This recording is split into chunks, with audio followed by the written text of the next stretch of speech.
in 3, 2, 1. Oh, Lewis, we're live. Don't do that. I'm waiting for the bits to come in, Lewis, and then I'm pressing the button. We're going to go live. There it is. There are the bits. Boom! And we're live with the dynamic Lewis Wallace. How's it going, Lewis? Oh, it's great. Just everything's going great. He's the Prime Minister of Saigon, the Psy guy himself. Lewis Wallace is here. Captain Dr. Zach Hicks is here with a very cheerful hello. Welcome, Zach. I hope you got your Steel Toads on. We have a very exciting show. Steel Toads? Steel Toads. Yeah. It's his own custom creation. Any iron frogs? Because it's the only thing more embarrassing than getting kicked in the moderator, or kicked in your rear by the moderator, is when he's wearing like frog slippers, you know. But he also reinforced them with steel. It's this whole thing that he does. It's very elaborate and weird, but you know, he's an effective moderator, that's for sure. Oh, you know what, Lewis? You know why they're not all pouring in here yet? Because you forgot about the tweet. We're tweetless. I forgot. I did not forget. I'm patiently awaiting the tweet. Here it comes. We're going for the double boom. Boom! There's a second one for you, Lewis. God. It's official. CultCast is live. See that? It's a dual purpose. It's official because CultCast is live, but also the Apple Far Out event. Crazy. What do you think the odds are that TC comes out on stage and he's like, hey, man, we're introducing a whole new line of THC products, man. Far Out. And the whole place goes psychedelic. They have like the spinning circles and everything and the lasers, and like the whole place fills up with TC's new line of THC. THC. I like it. What's his middle name? What if his middle name is Herman? There you go. Tim Herman Cook, THC. It's his new line of cannabis, dude. We figured it out. Oh man, Johnny Ive's gonna be there, squintier than ever. They're gonna get all the major squinters in there for the event. It's gonna be Biden will be there, De Niro will be there for sure. He's one of the squintiest. Who are the other major squinters? Well, Leander was squinting a lot on the That's podcast. true. Well, like his eyes bugging him, and of course that was we all know why he was so squinty. Thing. Who are the other squinty peoples? I can't think of any other squinters. His middle name's Donald. Oh man, Donald. Oh, there you go. That might be a new. It's a new strain. It's of TDC. TDC. With now 40% TDC per gram. Oh, we got Reese Grundy here. He says, "Hey y'all." We got Nathan Therian here. Where's Leander? Well, he's no longer with us. But his eulogy was beautiful. We had a wonderful Heartfelt wake party. Yeah. Troy Verde is here. He says, tweet boom. You guys, you got it. Tweet's already released. Chase McLean says, for 12:37 p.m. Did you hear Siri start talking? We got Chase McLean here. We got Level Remix, Carlos Lins, and we got all sorts of fun people in the chat. Should we queue up Mrs. D so we can get the show going here, Lewis? Why put it off any longer? Let's not put it off. Let's get the people what they. I was gonna say want. I was gonna say want, but I feel like that's a strong word. Want is. Let's give the people what they, have come to expect. What they're used to. What they deserve. Oh man, is Leander back from his 3-month-long THD dumpster dive?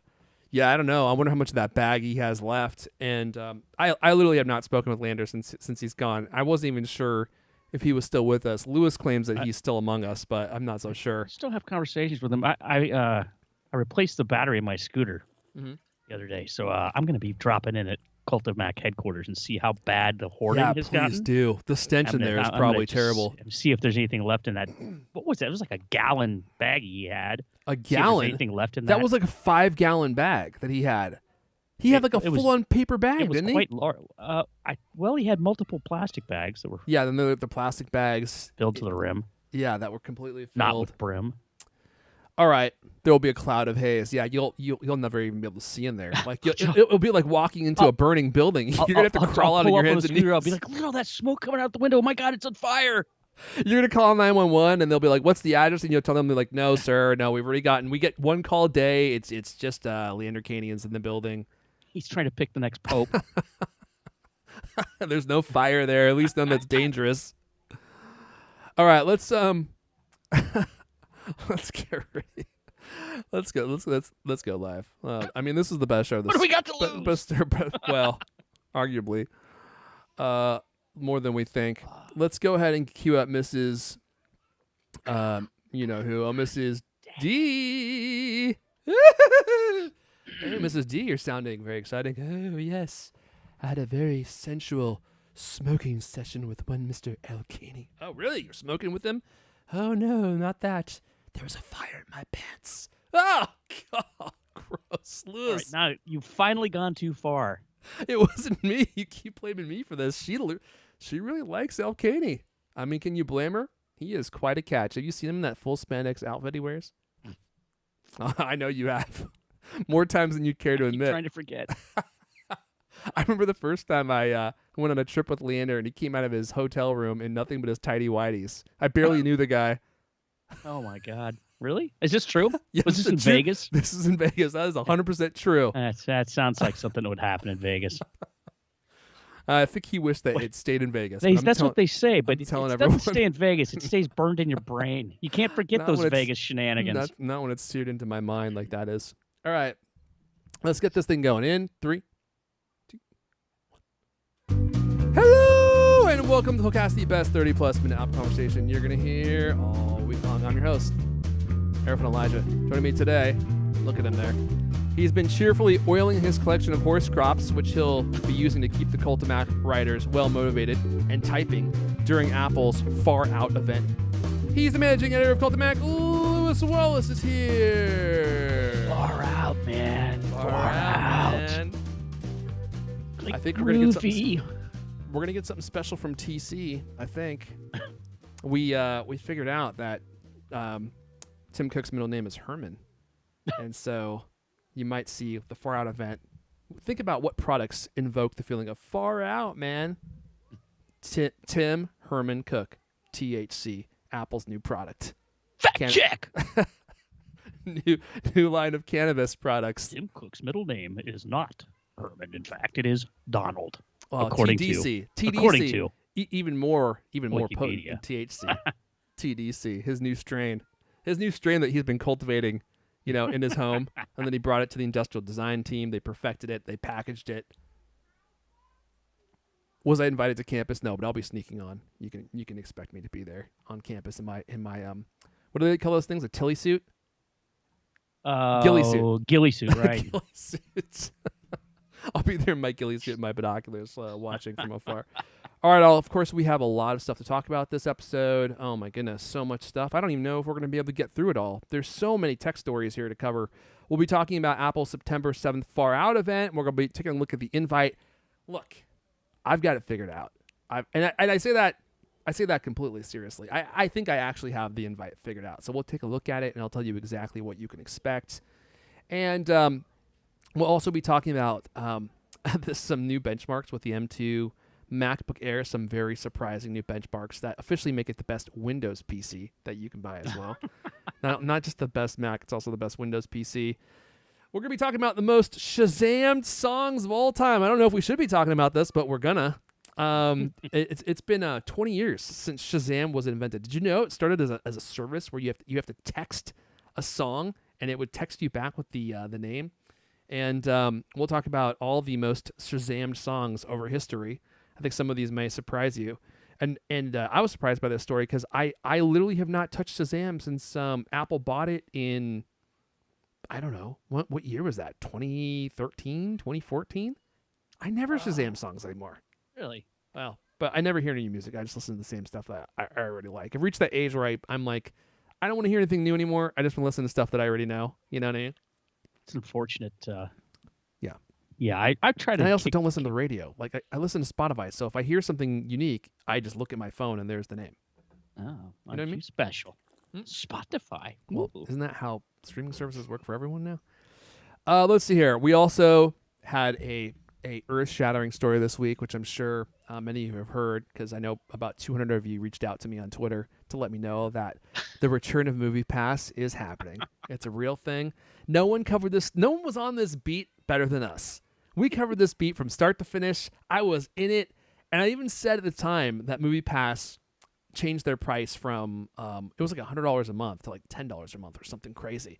And I was like, this is too good to last. Like, there's no way this is going to last. And of course, it only made it a year, and they closed it down. They went out of business. The original owner bought back the company, and now is relaunching it. In fact, if you go to MoviePass.com, you can sign up to be you can sign up to be on the wait list for their beta. So they have a wait list for the beta, which is going to also be there's also going to be a wait list for, I think. So you got to get on it right away if you want to be able to join MoviePass. We'll talk about that. Let's see here. Oh, and then the last thing we'll wrap up with is something that literally no one else is talking about. No one else has this scoop but me, and I don't know why no one's talking about this, because I think it's actually valuable. If you want a free trial to Apple TV Plus, the only way to get that right now is to be a new subscriber. I'm going to tell you about a way to get it, no strings attached, 3 months free for returning subscribers, which is myself, which I know is a lot of you. And so if you want to get it for free, you've already been a previous subscriber. There's only one way I've ever seen to do that. It just came up recently, and I can say this is legitimate if you're in the United States, that is. I don't think it works if you're outside the US. So I'll tell you how to do that at the end of the show. Before we dive in, Lewis, let me tell you about a truly revolutionary new product. It's in line with TC's new line of cannabis, TDC. It's Cultcloth. Cultcloth.io. It's just a revolutionary product. And you know what, Lewis? The orders just keep coming in. Now, they're not shipping out right away because we have some stock problems. But we currently got all the orders out. Look at that. Lewis finally found the order of Cultcloth I sent to him in 1983. Years ago. I'm so happy. It might have great. And this isn't even the latest version. I think that's version 1, yeah. It might actually have been like 1 or 2 years ago, because I launched Cultcloth. I think I launched it in 2015. And I sent you some maybe 2 or 3 years after I said I would. Well, Lewis, I have to get honest take. You don't have to fluff it up. How do they work for you? Your glasses are looking absolutely... Fluff it up? You know what? Your glasses are sparkling. I have never seen... Your eyes are blue? I didn't even know that. I thought your eyes were brown because your glasses are always so hazy. Yeah. No, I love it. I love cleaning the glasses with this one. What's this called again? That's the carry cloth? That's the carry cloth. Carry cloth. The carry cloth. And then this big thing is very, very good at getting stuff off of the phone like you're always talking about. I'm very excited. Oh, yeah. Very excited. Oh, yeah. I've cleaned my monitor for the first time in years, and just suddenly all these things I think are periods they were just dots. Oh, he is just food particles. Yeah, it's just so all the writers that you whipped for spelling errors. I actually feel a little bit bad about that. But you don't. But you don't, do you? Not too bad, really. I honestly mean this. Lewis. I have never seen your glasses that clean. They're like literally glistening. It looks like they're glittering, like they're brand new. Yeah, it's the I think it's the lighting. I don't think so. I think I know the secret. All right, if you want to get yourself some Cultcloth, head on over to cultcloth.co, and let's see here. You can order a set of Cultcloth. We got different varieties here. I recommend you get one that has a Cultcloth Duo, which is a dual fiber design, great for cleaning keyboards and screens. And if you use code CultCast at checkout, you'll get a free carry cloth with any order, cultcloth.co. And plus, your support, it supports me, it supports the show, so I really appreciate it. Cultcloth.co. All right, Lewis, let's dive into all these news stories. Why do we do this to ourselves? Why do we do this to ourselves? We always get on the podcast. well, that, and then we press the record button. We press record, and then we go live, and then I'm looking at these show notes, and I'm thinking to myself, there's no way we're gonna make it through all this stuff. But let's a lot of words on that page. It's true. I know the notes are just crammed. Okay, so let's talk about Apple's Far Out event. We already did our expectations last episode because we're so far ahead of the curve. It's very premature. Was it? we were on point. We on time. We called it. Here it was. And let's talk about the invitation and some of the clues that the invitation gets us, because there are some clues, Lewis. There are some clues. Yeah, you figured it out, right? I think I've got it figured out. Yep. Yeah. Yeah, so it's official. The Far Out event happens September 7th. It's going to be another one of these. What day is that? What day is that? That is a Wednesday. Oh, they're doing it on a Wednesday. Okay. A Wednesday. It's the Wednesday after Labor Day. Mm-hmm, mm-hmm. So, and that's also the week that Apple is forcing its employees to go back to the office. So it all makes sense. They've invited some press. I don't think they're doing it in person. Yeah, well, yeah, but it's gonna. I think it sounds like it's gonna be another just like the way they did WWDC, where they invite people in and they let them watch the pre-recorded event. Who knows? We'll see. Anyway, they sent out the events this week, or the invites this week. It says Far Out, and it's got black background and stars that make the Apple logo, and we got a story this week. Maybe those, maybe this graphic, maybe these words, maybe they point at some of the features that might be coming in the iPhone 14, right? Yeah. It's always every time one of these events comes out, it's like, I keep saying event. Every time one of these invites comes out, it's always like a fun game to play. Like, what does it mean? What could it possibly mean? Sometimes it's means like probably literally nothing. Other times it actually seems to have solid tips about what to expect. There's always some kind of real clue buried in here. Always. You just have to have the mental fortitude to sit and figure it out like I do. Did you stare into that black hole? I stared into it for what seemed like hours. Mesmerized. But it was only it was 10 to 15 seconds max. That's all it took me. That's all it took me. And just with all the rumors that we've talked about, and being a science fan, big fan of science, I was able to to mentally deconstruct the message buried within. God, I cannot wait to hear this. Okay, well, before we do that, why don't you talk about some of the possibilities? Some of the possibilities. Yeah. Okay. Yeah. So one guess is that maybe this is talking about an astrophotography mode that the iPhone would bring. Which to me, this seems like the most logical thing because, that's all they do is make the camera better every year. Google Pixel models already do this, so it's great. You'd be able to take pictures of the moon and the stars and. That sounds awesome, right? Okay, well, whatever. That will be interesting for a phone to do because most mirrorless cameras don't do that well. So to have a phone do it, they're already talking about it having a more powerful camera, right, and a better lens. So yeah, I mean, Apple keeps doing this. They do. Credit where credit's due. They do an amazing job with the camera on the iPhone and all the stuff. The way the hardware and the software works together to produce amazing things. I mean, yeah, it really is good. So that's one rumor. People have been talking about it for a while, right? Anyway, the other possibility, talking to satellites. This has been another rumor for a while that maybe the iPhone would have a like an SOS mode where, like, if you're out in the middle of the desert and you're stuck between two giant boulders and you're about ready to chew off your arm to get out, you could make a call using as a satellite phone, so you don't have to chew off your arm. Which I think know if anyone. I feel like if you're going to do that, you might use like a knife, or I don't think anyone actually uses their mouth. If you've been there that long and you're that desperate, you're also hungry. So kill two birds with one stone. Once again, it's hard to argue with your instinct. With you know logic what I mean? Like that, Yeah. Come on. Yeah. It's all about efficiency. Anyway, so that's another one of the things that maybe we'll see. I think we've been talking about this for a couple of years, right? That you would be able to send text messages or make calls when you're completely without range of cell service. So that's an interesting option. Yeah. Daring Fireball's John Gruber went a little further. And this is what he wrote afterwards. One possible reading of the Far Out theme is that they'll be previewing a product, the AR VR headset, that isn't coming until next year, like when they pre-announced Apple Watch in September 2014. That kind of goes against a lot of things we've been hearing. It sounds like that's not going to happen until later in the year and maybe next year. Also, logic and the laws of marketing. Look, I don't want to out-intellect Gruber here live on the show, but I have no choice. I have no choice but to do it. Apple is not going to highlight the weight that you're going to have for a product as their message.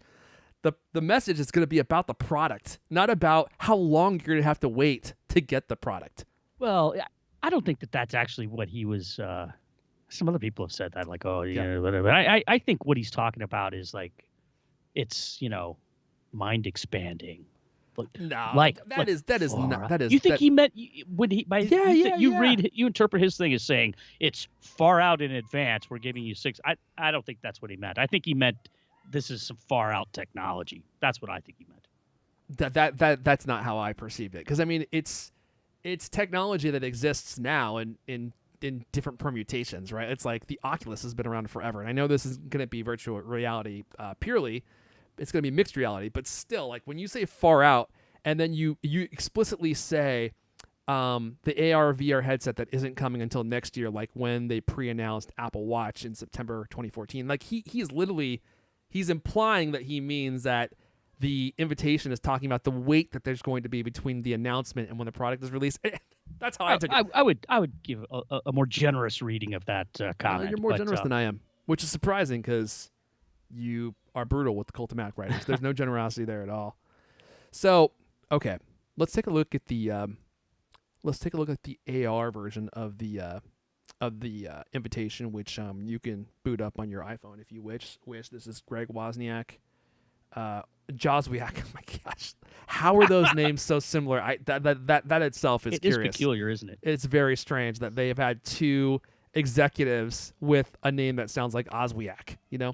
So here it is. This is the invitation. You can see it's just it's like a star cluster spinning around, and then it spins into an Apple logo. Okay, so here we go.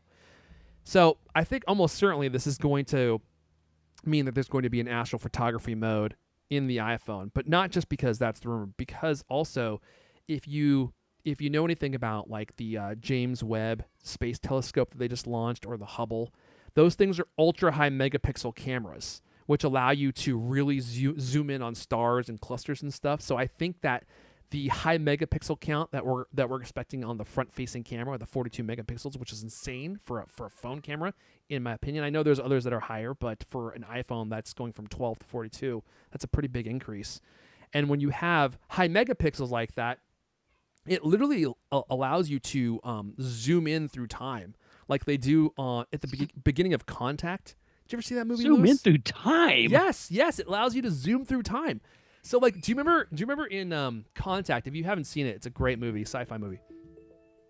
That's Siri. I saw this, but I can't remember the beginning of it. So the beginning of it is one of my favorite starts to any movie, and it starts with this radio signal leaving Earth, and then the radio signal, as you go past Earth, it plays you radio signals that are still traveling out in space, and the radio signals get older and older and older and older, right? And you're traveling through like the solar system, and then through different solar systems, and then through different galaxies, and everything just keeps zooming in.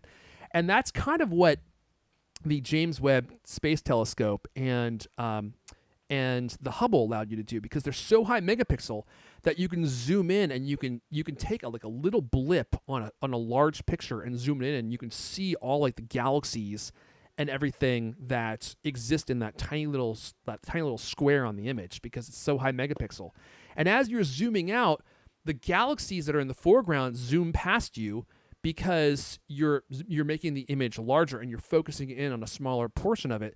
And you're looking at light that's farther and farther and farther away, which is literally traveling through time. You're literally traveling through time, because it takes time for that light to get to Earth, to get to the camera. And so as you're zooming out and these galaxies are floating past you, you're zooming in on older light sources, and those older light sources, well, they're older. So you're literally zooming through time. That's my contention. Wow. Hey, fact check. Marty! 48 megapixel camera is what they're talking, not 42. Was it? Oh, was it 48? That's even better. Wow, even more far out. So anyway, all that to say, like, if you had a high megapixel camera, it would allow you to take really detailed images of starscapes, and you can zoom in on them and still have a lot of detail left on those stars and everything. So it could be really cool. I am a little dubious that a phone is going to be able to do star photography very well, but Apple's computational HDR is really one of the biggest developments in camera technology that has happened in my lifetime. Like I was in the mountains of Eastern Washington this last weekend, and it was super bright, very hot, and I was trying to use my normal camera, which I brought to take pictures, but people's faces had a lot of shadows on them, so you're either exposing for the faces or the sky. And when you expose for the face, the sky is like just white. It's just way blown out. Or if you expose for the sky, the faces are too dark. So I used my iPhone for almost all my photography, and it got perfect exposures of people's faces and the skies. I mean, that is something that most cameras cannot do. So if anyone can make a phone good at astrophotography, I mean, it would be Apple. This is a total tangent. So we're on this small beach in Leavenworth, Washington. It's like this Bavarian town that is in the Cascade Mountains. And we were on this tiny beach next to this really big river. And the river has like tributaries, right? They kind of like branch off, and people raft on the river and go down these like little tributaries and stuff. And as we were getting ready to leave this beach full of people and kids, someone was like, "Hey, be careful. We heard there was a bear near here." And I was like, "What? A bear?" Like, I have never heard of there being a bear in this area, which I guess are more common than I realized. And so we start walking up this trail. I'm with my kids, my young kids, and we see people like, looking over this railing, and I look over, and the bear, it's like this brown bear. It was massive. This massive brown bear was sitting in the water because it was so hot. He was just taking a bath in the water, right? And so I'm like, oh no, there's all these rafters I can see up the river, and they're heading towards this big bear in the water. And I'm like, you can't control yourself because you're on the river floating.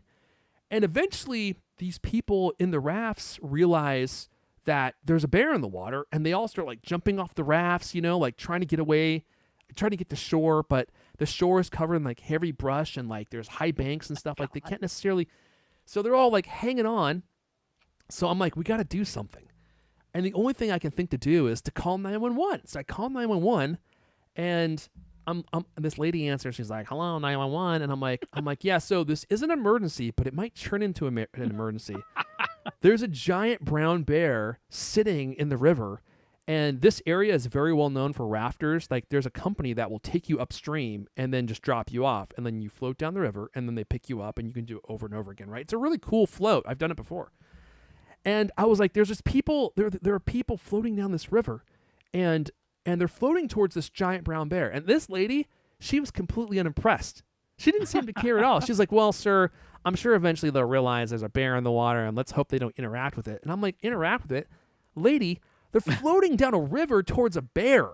They can't exactly, they don't have oars or rudders or anything. Like, they can't exactly just stop their raft. They've been drinking for hours. They've probably also been drinking for hours. And she's like, "Okay, well, I'll send our guys down there to check it out." And I'm like, "Well, I don't know what you're going to do with this bear. It's like an 800, 900 pound bear."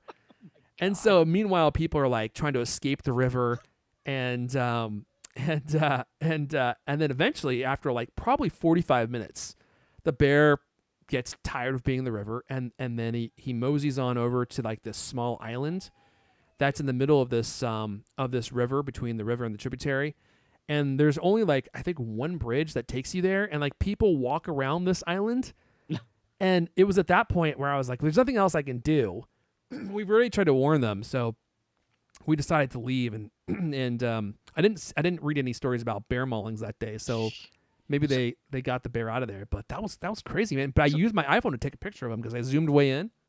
The water was moving that slowly that it took 45 minutes for. I mean, you saw people that far up the river, and they never made it to the bear?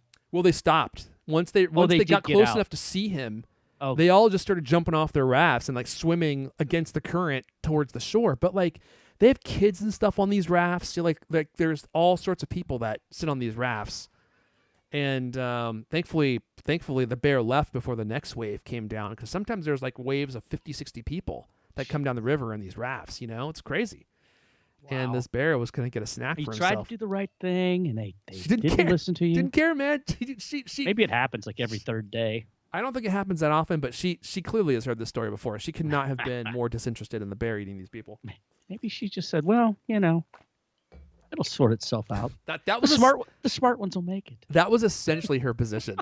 That was essentially what she said. She's like, "Well, let's hope people are smart enough not to mess with the bear." And I'm like, they're floating down a river towards a bear and they can't stop. Anyway. All right. So astrophotography, high megapixel count, which, I'm interested to see how that plays out because usually when you get high megapixels on a camera, you decrease the low light performance. You get a lot more noise, which Apple's computational HDR might be able to dial out. We'll see. But other than that, we're expecting the Apple Watch Series 8 mostly unchanged. It's going to have a thermometer mode, which someone on Twitter reached out to me and gave a good example of how that might work. I think you saw that. It's gonna be the Pulp Fiction measurement. Oh my heavens! And then we'll have the Apple Watch, rugged edition, which is basically going to be, I think, the exact same looking watch, but made out of titanium. It's going to be like one of the previous editions that were made of ceramic so there you go. Slightly thicker, so it has a bigger battery. Thicker. Yeah. All right, so there is your far out news update, and then we're also expecting the Tim Donald Cook TDC cannabis line from Apple, which is going to be something that the engineering team has been working. So you're saying you're all in on it's astrophotography, nothing more. Yeah, that's exactly what it is. Yeah, It's okay. astrophotography and high megapixel front camera. Yeah, makes sense. It's definitely not the weight that you're going to have for the hybrid or for the mixed reality headset. If I'm wrong, I will readily admit that when it happens. But usually in marketing, they don't focus on making you wait for something. It's like it's about the product itself and why you should buy it, not how long you're going to have to wait in the future to possibly get this product that they're talking about. That makes sense. But there was all that belief that they were going to talk about it at WWDC, just they would give people time to start writing apps for it, just like they did with the Apple Watch. Like, hey, here's this thing that we're going to release. Get ready. Get talking about it. Gives them plenty of time to, then show it off to journalists and say, here's what it's going to be. Let people, plant articles, not plant, but you know what I mean. Get people talking about it. Get people excited about it. Because, you don't want to, when they release that thing, they're not going to release it and have it out, a week later. I just don't. My only point is that they're not going to put the focus of how long you're going to have to wait as the main message in the marketing material. That's all I'm saying. Yeah, I don't. That's. Yeah, I just think I think you've misread Mr. Gruber. I don't think so. I think I nailed him. I think I nailed him to the wall. He's probably licking his wounds right about now. The fireball is not so daring now. Yeah, exactly. He's like, damn it, he nailed me. He got me. Did you look at the AR version of it on the phone? I haven't. By the way, no, I haven't. I don't understand why these things exist. It doesn't make that much sense to me. It's interactive, and they got to do something with the AR. Yeah, got to do something with it. There's a black hole in the middle of my room. You paid for where it. all my money's going to go. That was Leander's guess. That it was a black hole where all the iPhone Pro model is going to suck all your money into it. That actually could be true. Yeah, too legit to quit. Let's see here. Youth Rock asking, you want to hear my rendition of Give 'Em the Love Tonight? Oh, my single will be coming out probably in the next 6 months, so stay tuned for that. But you want to know... Spotify exclusive, I hope, since I exclusively use Apple Music. Absolutely. It's not going on Apple Music, although their royalties are better. What do you think the price is going to be? Well, it's going to be $100 more for both the Pro phones and probably the exact same price for the iPhone 14 phones.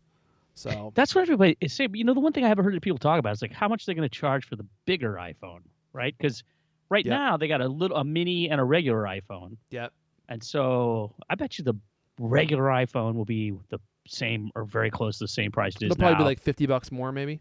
I don't. Usually they were like $100 more for the bigger ones, right? Yes, I think so. Historically. Yeah, but they're getting rid of the mini. Well, yeah, they're getting rid of the mini and adding the larger phone, so it might be $100 more than the regular iPhone. I mean, that definitely could be true.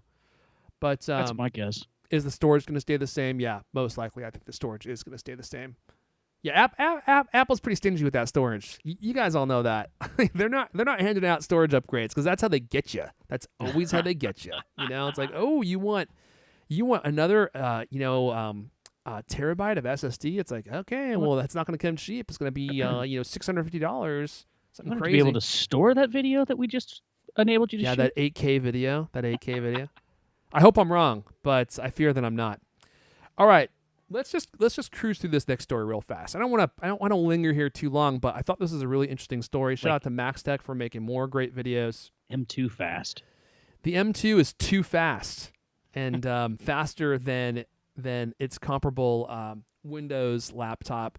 In fact, the M2 MacBook Air is faster than the comparable Dell laptop at running Windows, which was hilarious. It is hilarious whenever you see that Windows is being run faster in virtualization than it is on a full-on Windows machine. So MaxTech was doing some tests on the M2 MacBook Air, and they were running Windows in Parallels 18.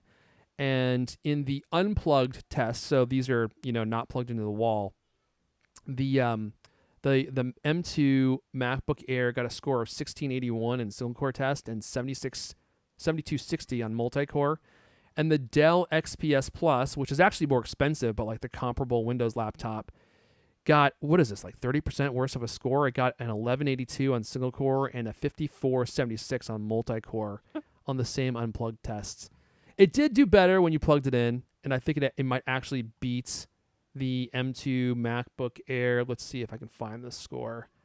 When you plug it in. Oh, yeah. So, okay. So it still doesn't beat it in single core. When it's plugged in, the Dell gets a 1548 in single core performance, and then it beats the multi-core. It gets an 8103 over the MacBook Air 7260 on multi-core. But this is running Parallels. So that's the crazy part of the story. It's like you can get you can buy the M2 MacBook Air and run Windows in Parallels and have one of the fastest Windows machines that you can buy in that price range. And that's versus the unplugged Mac, right? Well, they did the test. Oh, that's a great point. Well, the unplugged, having the MacBook Air unplugged or plugged in doesn't seem to matter. Huh. But yeah, that is true. Like a laptop is going to spend most of its life unplugged, right? Well, depending on who you are. Yeah. And plus the battery on those things lasts like forever. Yes. And the battery life is significantly better, which is something they mentioned in the video. Oh yeah. Okay. Yeah. So like if you unplug the Dell, I forget what the battery life was. Was it like 5 hours? It's like an animation of the battery draining. You can just see it move. Yeah, you can see it. It's like the water cooler, at work. It's like you can hear that sound on the Dell as you're using it. There's like some kind of gurgling sound, and you can literally see like the battery meter going down in real time. So if you want a fast Windows laptop, the M2 MacBook Air, get a Mac. The Windows in Parallels 18. I haven't used Parallels in forever, but apparently they just keep making it faster and faster. All right, let's see here. Before we move on, Louis, would you care to talk about this most excellent giveaway we have for the people? You're a man of the people.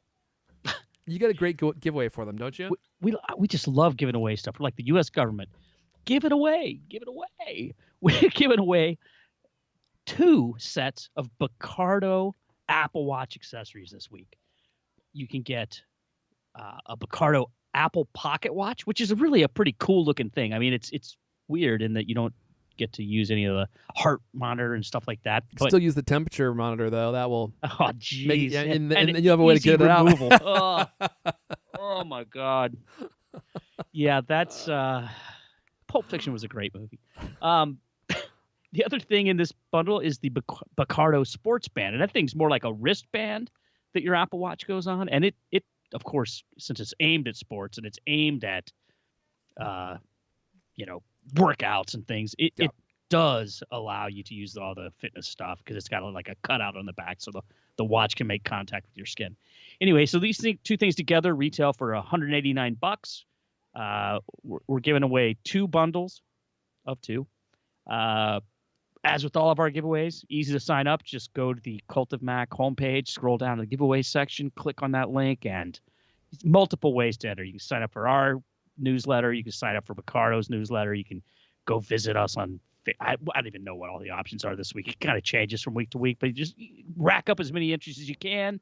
Got a shot. You got a good shot. Somebody's got to win. Somebody's gonna win. Somebody's gonna win, and it could very likely be you. And by you, I mean you listener. So I'll post this here in the chat if you guys want to enter. I'll put it in the show notes as well. And all I'm saying is you got a chance. There's about 4 or 5 days left on that giveaway, so there you go. Don't put it off. Yeah, definitely get your entries in here if you want to win this. Yeah, and you can access the giveaway from the Cult of Mac homepage, cultofmac.com. Just scroll down and you'll see it. One quick thing I wanted to bring up that we completely neglected to mention. We got Youth Rock here in the chat, and he's keeping us on track here. And he was asking about color expectations for the iPhones. I saw. So I don't think it's going to be great. I saw a picture today that shows a darker color of Mom's minivan blue, and I wasn't a fan. And then the other color was purple. And Lewis and I were talking about this before we went live, and I was like, that if that's it, I'm gonna have some serious gastrointestinal distress because purple. I mean, like that's not a winning color for most people. Most people don't want a purple phone. It's gonna have to be space gray, space purple, black, space purple. I like it. Space purple. It's gonna be like atmospheric, like galaxy color. That would actually be cool. Like a galaxy, like a pattern or something. They would never do that for a Pro phone. This is an ongoing problem with the Pro phones. Is their colors are so unbelievably boring. I mean, why can't you just do something? Give us like 2 exciting colors and then keep silver and space gray and starlight, whatever. Fine. But purple. I mean, they only give 1 color every year. Well, actually, that's not true. They do 2, right? Because they do the color that they announce at release. And then mid-cycle, they double dip. Yeah, and then they release a color that's actually more interesting to kind of liven up the sales for the second half of its life cycle. Yeah, so what if they released like a glitter, a sparkle phone? There was this base that I saw one time. This is like back in the 90s. I played it. It was a modulus base, and it was had a blue glitter flake color. And it's like, it's $1,600, and I didn't buy it. I've regretted that decision not to buy that base all these years. Now they cost like $5,000. You can only buy it from Japan and whatever. But what if Apple came up with like a space gray glitter? What if they would actually did something? Dude, bold, I would be not just like, oh, I've got my suit on. I've got my professional iPhone. That would be great. I tell you that. It would be sold out instantly. Yeah, it'd be bonkers. I'm a huge fan of glitter. I like glittery guitars, glittery cars. I've had a multitude of cases that are glittery just for that reason, man. I just love sparkle, man. I love that sparkle. And I would probably start weeping if I saw a glittery iPhone, like they put like some kind of glitter layer and then covered it with glass. Oh man, that would be so beautiful. The thing is, those finishes that they have, actually, they're a little bit close to that already. I mean, they put them in the sun and they look a little different. They have a little sparkle, yeah. Almost glimmer. That's what I mean. It has to have it's like a car, right? Like they have to. When I say glitter, I mean more like a sparkle. Like you can buy the paint job for your car that has like those little glass or those metallic elements in it. It's not obvious from far away, but when you get close to it, it has like that subtle sparkle within the paint. And it adds like that body. Wow, it's got that. I love that thick clear coat over top of that. Yes. And that's the iPhone could totally look like that. I mean, might end up looking like a carnival ride from the 70s, but it also honestly, just might I wouldn't mind that if they're like, this is our new David Lee Roth glitter. I would love that. I'd jump up in the air, do the splits. It would be awesome if they did that because. The whole like trying to get excited for another gray iPhone or another white iPhone with a silver band around it or another, I can't do the minivan blue. Yeah. Every time I look at that, I just feel kind of depressed. I agree. So we actually had some reported iPhone models here. I'll show them here. I should have had these up earlier. So this is from Weibo. It looks like this is a leak. Weibo. And we've got what is this? Is this Starlight, Space Gray, Silver, White, and then here's the darker color of Mom's minivan in blue. Which seeing it here again, I don't hate it as much as I originally did. I don't love it either. And then there's the purple. And the purple, I mean, it looks, I don't know. It's purple. What do you want me to say? What do you want me to say about purple? It's purple. It's not for me. I don't really want purple. It's not even purple. It's lavender. Yeah. I actually like the color of the camera hump here better because it's like a dark color purple. So, but I'm not interested in purple phone. I'm not interested in a purple phone. And I'm just so tired of, like, when I buy a new iPhone 14, when I buy a new Pro model of the iPhone, I get them every year, right? And there aren't very many changes from a feature perspective. So it just makes it less exciting if there's not an exciting color to get. It's like, at least give me a different color. Like this year, I got the space gray again because there's nothing else to get. I was like, I don't like Mom's minivan blue. I don't want space, or I don't want silver. And so I got the same color again. It's like, dude, I just want a little variety here. Just give us a little bit of variety here. Honestly, with that lineup, I would get the blue or the purple. The purple doesn't look bad. Actually, I take it back. That does not look like lavender. The one that I was thinking of those mock-ups that we have been bouncing around forever, right? They look very much lighter. This is not bad. This is not bad. I'm trying to bring up this image that you just posted here, Lewis. Hold on. Oh yeah. Here we go. Here's what we're talking about, dude. You and I, I'm Justin Timberlake. You're JC Shazam. We are in sync. This is exactly what I was talking about. Look at that sparkle, baby. I love it. That is the one that got away, man. Yeah, like the Fender Bass Blue iPhone. Oh man, that thing would sell like crazy. I would love to have. That's a great blue too. That was such a great bass, man. Yeah. I'm so sad I didn't buy it. It's a modulus. Flea bass. Yeah. Oh, it's the best. Look at that. That's a pretty advanced, aggressive neck there. Is that like graphene or something? They have graphite necks. Oh, they have graphite necks. Oh yeah. Oh, man, why did I buy it? I don't know. You screwed up big time. Such a moron. You really screwed it up this time. But yeah, look at that paint. Look at that coat. So for those of you listening, it's a bass guitar that we're looking at here, and it's got like this subtle sparkle. You stare into it, and you can almost see its soul. It's got a subtle sparkle inside, and then it has like this shiny clear coat over the top of it. Tell me that would not be a beautiful color for an iPhone. That'd be the best iPhone ever made. I don't care what features it has.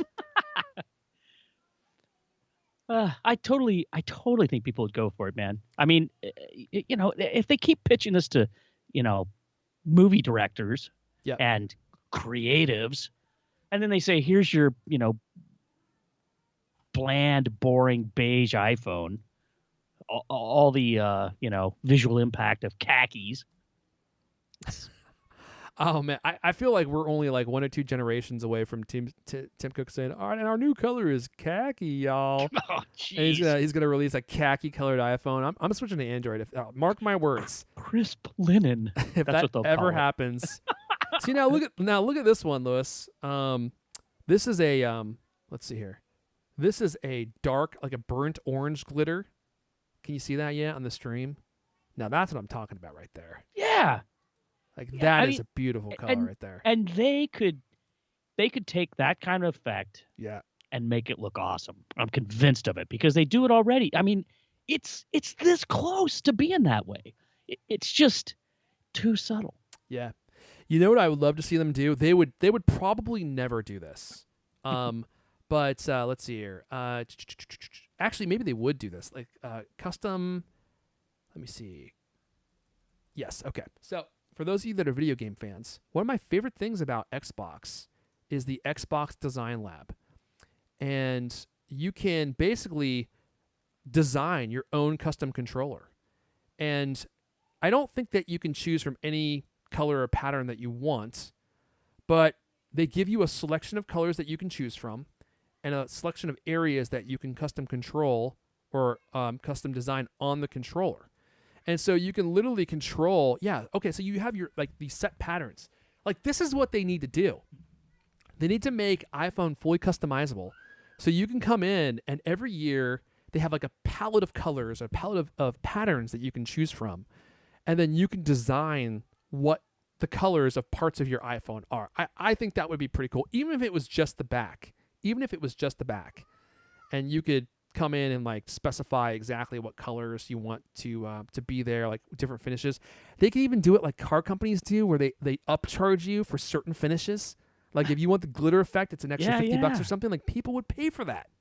I hope TC's listening. Do you remember the Moto X? Yes. And you could do that with that. You could? Yeah. You could have like a bamboo back. You could have a plastic back. You got, all these things. It was customizable. I had one of those, and it was fun. It was fun to be able to pick what colors, what materials you want, et cetera, et cetera. I don't think Apple would ever do that just because they, sell a lot of phones. I don't think the Moto X ever sold that many. But yeah, when your phone sucks, you got to have some gimmicks there to have people buy it. But that's a good point though. Like I was looking at some cars things, and it's like, oh, and same thing with bases. I was looking at maybe buying a base, and it's like same deal. Like, oh, this costs this, but if you want the blue flake glitter, that's an extra $500. Yeah. Oh man, I just created I hope you guys are seeing this controller I just created. This thing, this is an instant classic right here. And look at this. They charged me for 2 add-ons, so that the controller is $70, and my add-ons have brought it up $12. So now the controller is $82. I mean, TC is all about those cash grabs these days, right?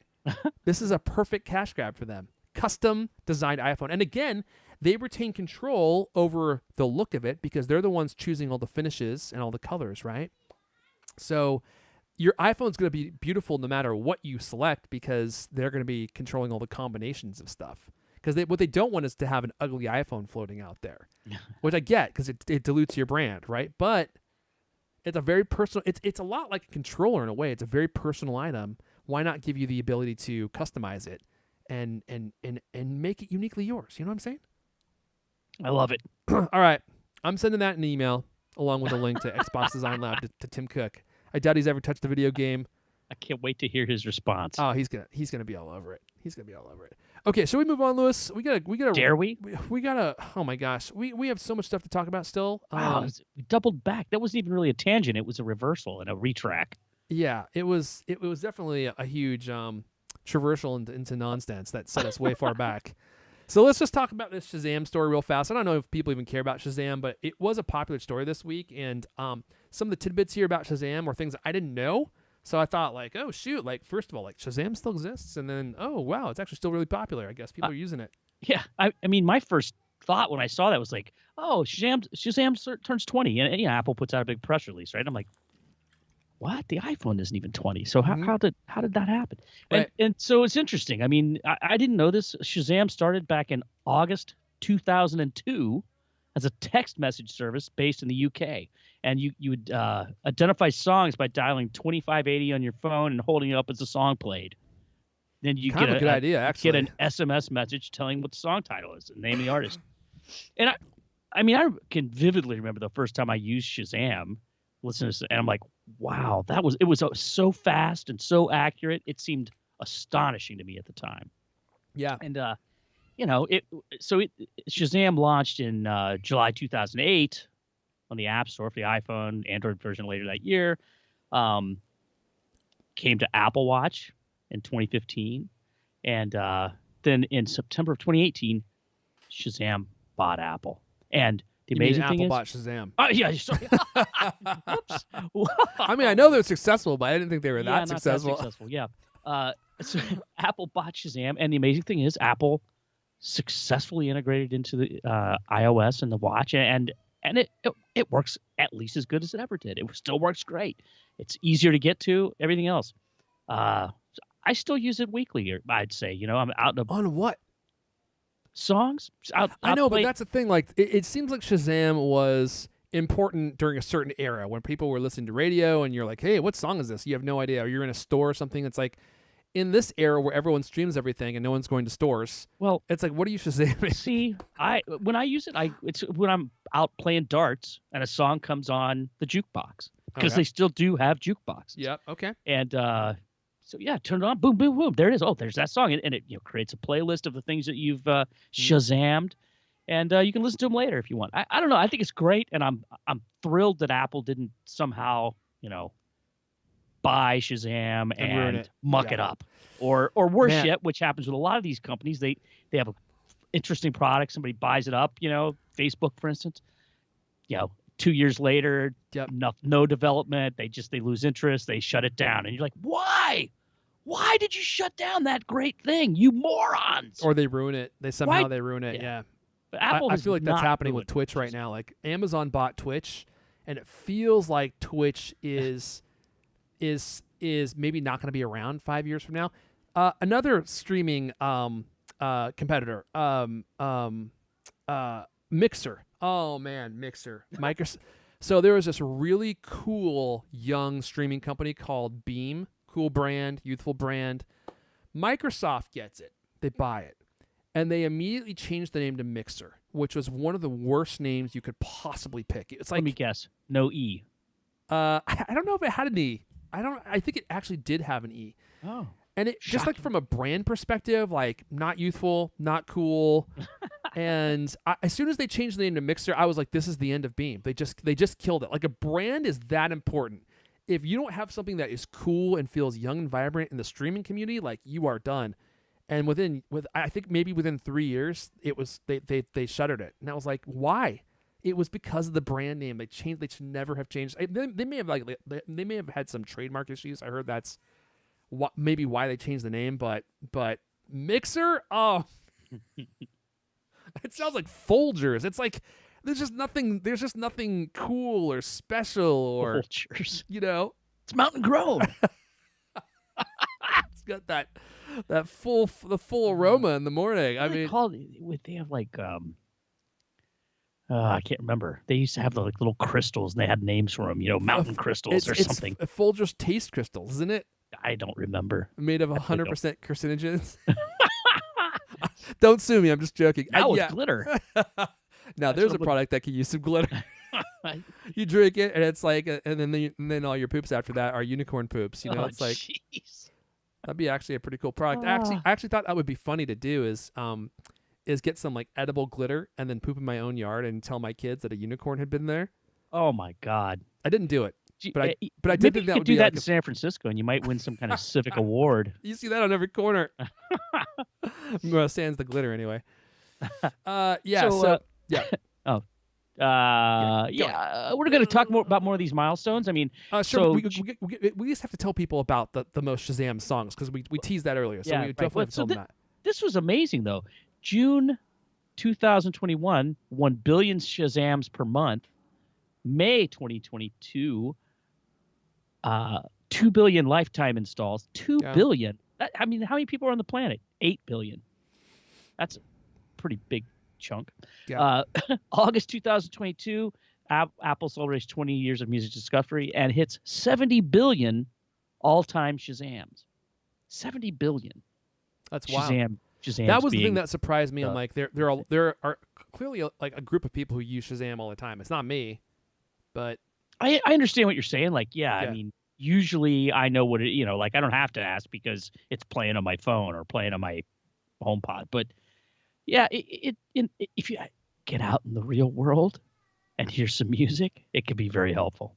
So we got to talk about the most Shazam of all time. Okay, who's the most Shazammed artist of all time?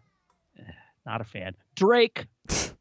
I would say I'm not really a fan of any of these songs. I actually went through and listened to the most Shazam songs yesterday, and I'm like, I'm definitely getting too old for this because like all of these songs are so bland and unimaginative. I would say that Drake had the most interesting songs, but a lot of these other songs, I'm like, these songs suck.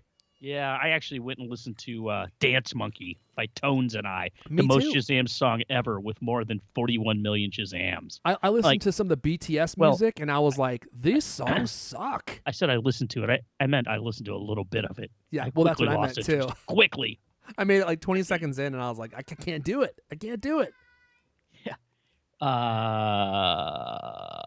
Let's Fastest see. track to reach 1 million Shazams, Butter by BTS.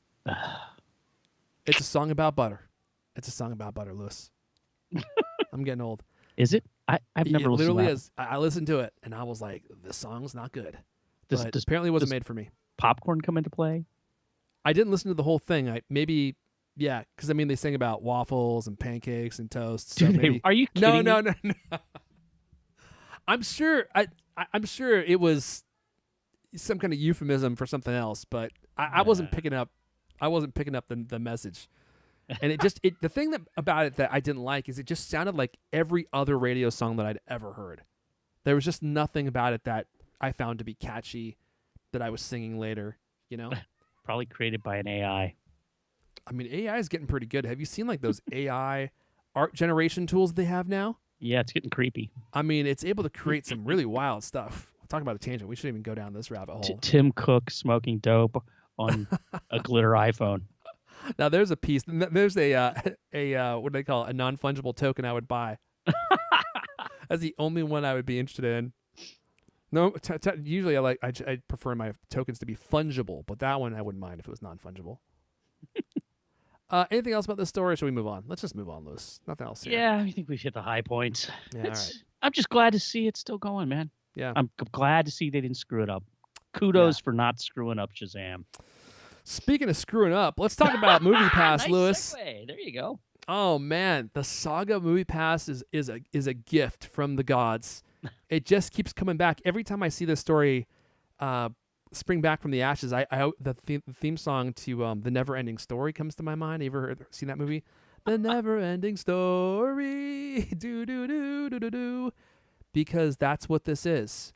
And for those of you that haven't been with us since MoviePass was launched and then ultimately shuttered, honestly, one of the best eras of my life.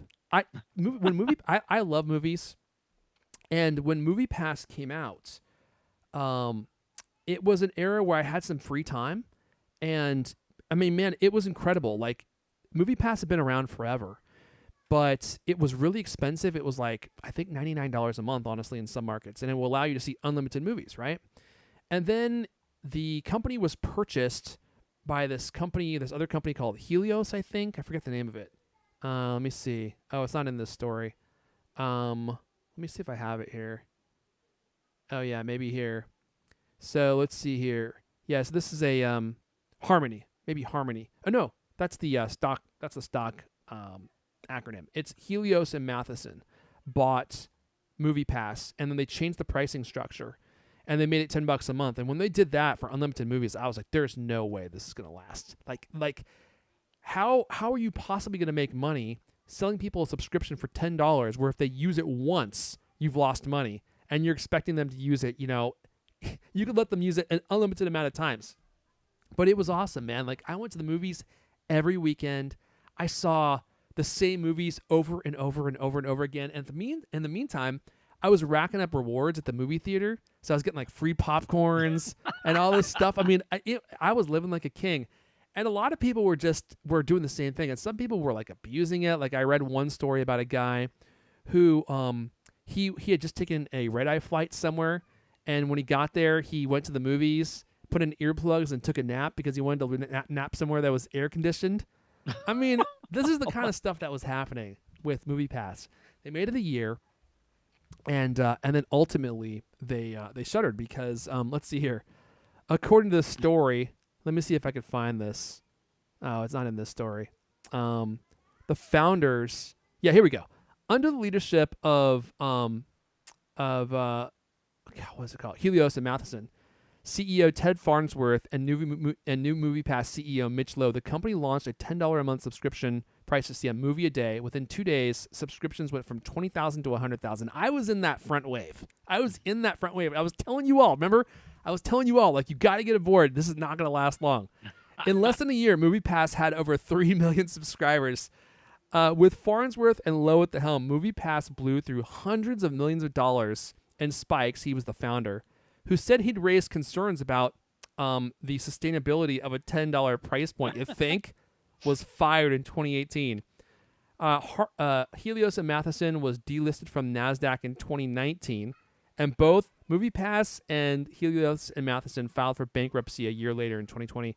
At the time of MoviePass's bankruptcy filing, the company said it was under pending investigations by the FTC, the SEC, and 4 California district attorneys. Mark Wahlberg's nonfiction production company, Unrealistic Ideas, is currently developing a documentary on the rise and fall of MoviePass. I hope that comes to fruition because this is one of the best tech stories of our time. So anyway, MoviePass, after it went defunct, was purchased back by the original founder. Hence, the story begins. And we were hearing murmurings of this like a year ago that it was going to be resurrected. And sure enough, here it is now. You go to MoviePass.com. The wait list started today, so you can sign up for the MoviePass beta app. It will be invite only. The wait list is going to close when this silly timer on their webpage. What a gimmick this is. Reaches 0 on Monday, August 29th. Have you signed up yet? I already signed up. I signed up earlier today. And what do you get once the beta goes live? Well, you're going to be able to sign up with a new plan, which consists of a $10, a $20, and a $30 plan. And that's all we know. We don't know what you're going to get for your money. But you know what? MoviePass changed the movie industry forever. Because even though they went out of business, and I said this when they went out of business, their DNA was infused into the business model of these theaters. Like now you have AMC with their own version of MoviePass. Regal has their own version of MoviePass.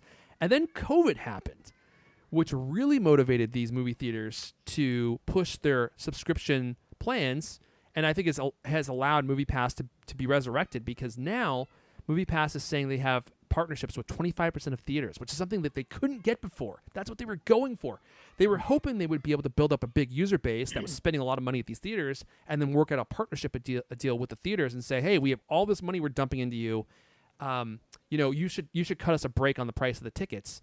And maybe that would have happened if COVID had come around when they were trying to do this. But at the time, the movie theaters were like, we're not going to give you discounted tickets. Like screw you. Like, we'll just do this on our own, which is what they did. And now MoviePass has, they say, partnerships with 25% of theaters. So this may end up being a good deal. I don't know. But I'll tell you what, I'm going to try it out, and I'll report back how it works. I've already signed up for the beta, so we'll see what happens. But man, that era was such a great era in my life. I could just go to the movies anytime I wanted. I would go and I would watch like part of a movie if I didn't have time to do the whole movie, because it turned the movie theater into my living room. I could just go start a movie, finish a movie anytime I wanted. And how far away is the theater from your house? I've got a theater probably maybe 2 miles from my house. Yeah, so I mean I could ride my bike there if I wanted to. It'd probably be a little bit of a ride because it's pretty uphill, but and the bike, of course, won't be there waiting for you when you get out. Well, this is not San Francisco. We're not quite to where you are yet, but we're well on our way. Yeah, so I have a movie theater that I would just go to, and I saw that's when I saw Jumanji, the first Jumanji, or the remake. I saw it like 6 times. Over. Yeah, I just kept going and seeing it. It was great. It was a great movie, so I just kept going and seeing it. So if you want to sign up for the MoviePass free trial, the MoviePass beta, it's not going to be a free trial. MoviePass.com. It's resurrected, and you can join the adventure with me. I'll tell you what, I saw that email from MoviePass announcing this. I thought it was like a phishing scam. I couldn't believe it was real. Well, do you remember like when MoviePass was getting ready to go out of business, they were sending all sorts of crazy emails. They were trying to sell products. And then they also said they're going to be starting a new movie theater or a new movie studio to create their own movies for MoviePass. I mean, they were floundering. They didn't know what they were going to do. And ultimately they went out of business. And they were trying to sell weird products. Like if I remember correctly, they were trying to sell like MoviePass pillows or something. And I got an email about trying to sell me their pillow, and I was like, "Oh my goodness!" Now I just feel bad for you. Yeah, I feel bad that I gave you like $120, and I probably spent $800 or $900 on movies. You know, I definitely made my dent in that $300 million they blew through, or whatever the number was. All right, let's wrap up with this, my friends. Oh my gosh, yeah, I mean we've been going for like 6.5 hours. If you want free access to Apple TV Plus. And you've already gotten your trial. So you could do this before if you bought a new iPhone, right? They were giving away a year of membership. And if you buy certain TVs or certain services, Apple will give you a free trial. But those trials only work for people who are new to Apple TV Plus. And if you have already used a trial, then they never work for you. Well, I can't believe no one's talking about this. I just stumbled into this last week, and it works. So if you're in the U.S., that is. I just double-checked. It is only for U.S. people. It doesn't work for people outside the U.S., but all you got to do, and I'll put a link to this in the show notes, is go to Best Buy, and they have a product listed for a free Apple TV Plus for 3 months. It doesn't cost you anything. You just add it to your cart, you check out, and then it sends you a code, and then you use the code, And the code gives you 3 months of Apple TV Plus for free. It says right there in the title, new or returning subscribers only, as if there's another kind. What does that even mean? New or returning subscribers as if only? There's another kind. Like, yeah. What is the third option? Time traveling subscribers who had a subscription, but then went back into the past and then changed the future timeline. Current subscribers, like if you'd have to quit your thing to get it. Aha! Maybe that's the only other option. There you go. If you're current, it won't work for you. Which couldn't you buy 5 of these and just keep quitting? It doesn't say that you can't. This is a weird thing. I don't even understand why it exists. Well, because here's why it exists, Lewis. Because if you look at the fine print, it says, let's see here. Yes, must be 13 plus and in the country that matches the store on which you are redeeming the code. Okay, blah, blah, blah. After the free trial, plan automatically renews at $4.99 a month. So I think after you put your code in, if you don't cancel in the free trial, then Apple starts charging you. So this is a way to woo back returning subscribers. And it's funny, man. Like, I have been using Paramount Plus, and I haven't paid any money for it yet. Like, because they keep coming up with these same codes. And if you go to slickdeals.com, you can just search Paramount Plus. And every month they come up with a new code that gives you like a free month of Paramount Plus. And you can use it after you have quit your subscription. So every month I just go get a new code, and I haven't paid for it yet. And it looks like Apple maybe is trying to do the same thing to woo returning or previous subscribers back in. But the crazy part is about Paramount Plus is I recently canceled, and I clicked on some other button during the cancellation process on accident.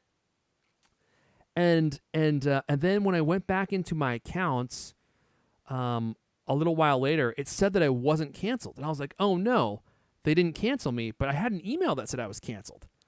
So I was like, what the heck? Like, did they cancel my cancellation? So I went into my bank account and I checked, and they haven't been charging me.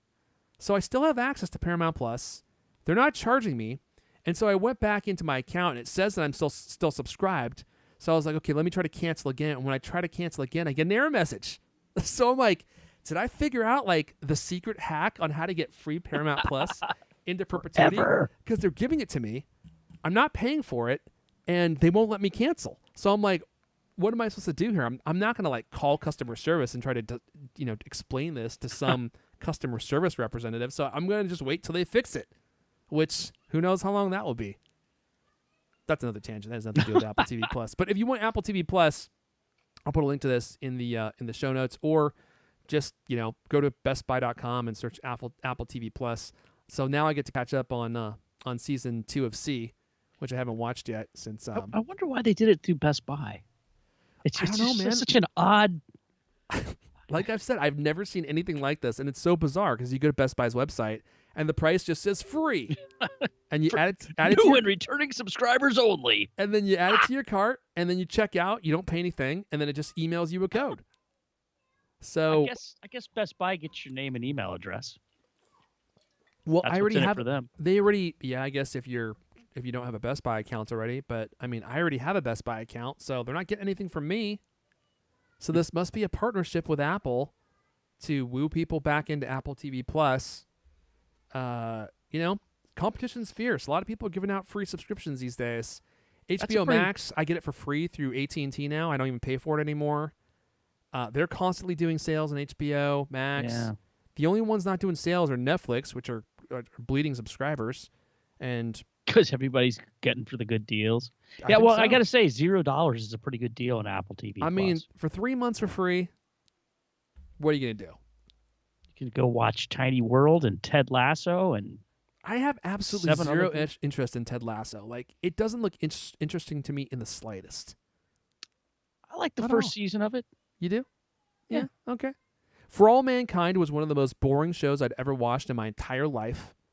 I couldn't even make it past 4 or 5 episodes. I was like, this is literally the most boring show I've ever seen. And I guess it gets better. Tomato meter ratings. I lost interest too. But. And now it's like one of the most popular streaming shows, period, according to that one metric that we saw, like in the top 10 of all streaming shows, which I don't know, man. I'm dubious. There's a lot of, if you haven't checked it out lately, you should go check it out, because I'm not I'm talking to people in general. If you haven't checked out Apple TV Plus lately, you should go check it out because Yeah. I mean, when they first launched, it was like, oh, we got one comedy and one, the morning show. What is that TV network drama about people you hate? Yeah. They've got some good stuff in there now. I mean, certainly enough that it's worth free. Certainly enough. It's definitely. I mean, like I said, I wanted to go back and watch C. I actually really like that show, but I don't know. For All Mankind, new season of C tomorrow. You gotta be smoking that Tim Donald Cook, if you know what I mean, Lewis. to like that show, that TDC. You gotta have your pipe loaded up with that TDC to like that show. But I'll go back and give it another shot. Maybe it's gotten better. All right, we're going to go ahead and wrap it up there. That's all the CultCast we have for you guys this week. We did like 6.5 hours. I think that's enough. But we'll, of course, be talking about everything that Apple announces next week. Is it next week? No, it's in 2 weeks. 2 weeks, my bad. 2 weeks from now. I'm excited to get my hands on my new purple iPhone. But in the meantime, if you want the party to continue, we're both on Twitter. I'm at Airfon, ERFON. Lewis is at Lewis Wallace. I'm in the CultCast, the best 30-plus minute Apple conversation you're going to hear all week long. New episodes of the CultCast come out every Thursday night. I want to thank everyone for listening and for hanging out live. I hope you guys have a great weekend. We'll see you guys next time. I heard LK is excited to get his hands on that TDC. He's ready to try something new. Yeah, he's going to do a hands-on. He's going to do a thorough review, and he's going to do repeating like 1 month hands-on with. He's going to do a long-term review. 1 year with. A 5-year review. I heard that he's planning some dumpster diving sessions after they announce that product to see if he can find anything. Actually, you know what he's going to do? Daily diary. Hands-on. He's a man of the people. He's going to do it for the people. He's not even going to enjoy himself sitting there eating snack foods, not working, smoking that TDC all day and all night. Although I heard that it actually makes you, it increases your intellect. It makes you more like TC. It makes you have better workouts. That was one of the stipulations that TC had for the industrial design team. It's got to help him get through those workouts better. I heard that TC can bench 350 now. That's impressive. All right, everyone. Hurling towards the end stream button as we speak. Bye, y'all.